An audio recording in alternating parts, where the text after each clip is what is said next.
Let's focus now on Canada's rental market. In crucial centres, we just do not have enough rental accommodation.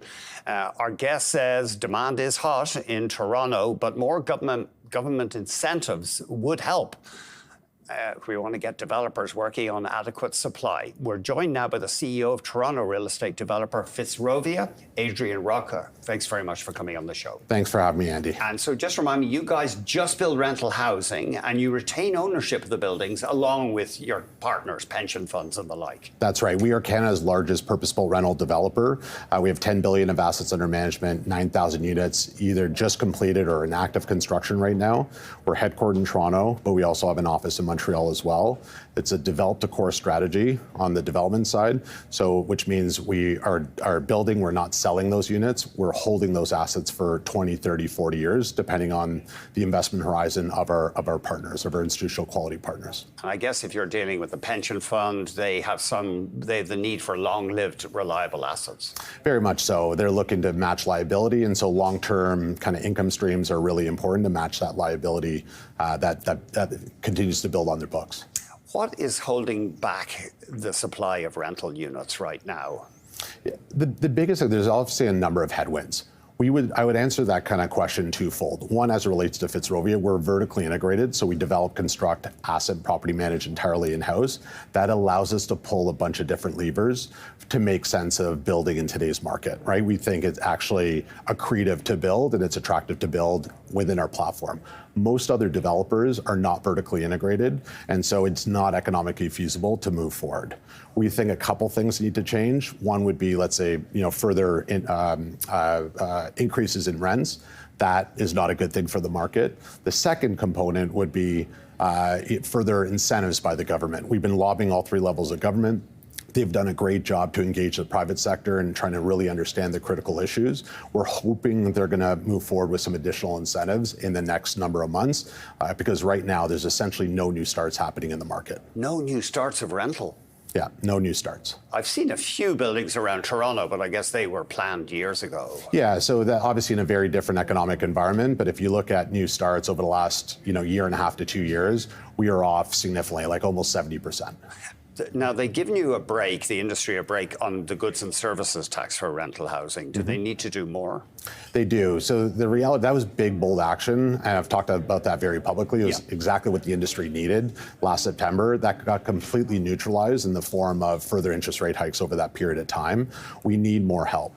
So the two things we're really pushing for, it's really three, is a development charge waiver for new projects. The second is a property tax abatement. We think that's the most effective tool to really encourage new supply. For every dollar that's foregone in terms of annual property tax, it's a $30 impact on valuation. So there's significant arbitrage and the most effective tool. It's been very effective actually in the US and the Sunbelt markets to encourage more supply. And then lastly, we want to drive the HST waiver and apply it to existing projects under construction. However, if you take that waiver, you have to start a new project in the next 1.5 to 2 years.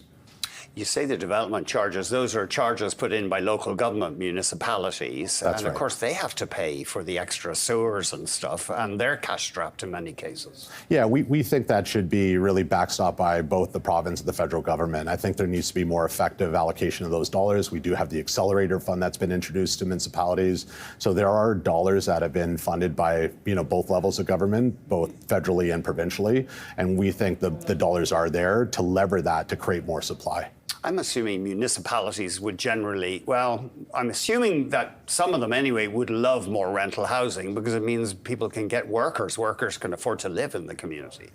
Yeah, very much so. We don't just want to do market rental units. We also want to do workforce housing. We're right now working on a program called the Fitzrovia Social Impact Fund, where we're going to do affordable rental housing development in conjunction with our market rental. But we want to be across the spectrum around affordability.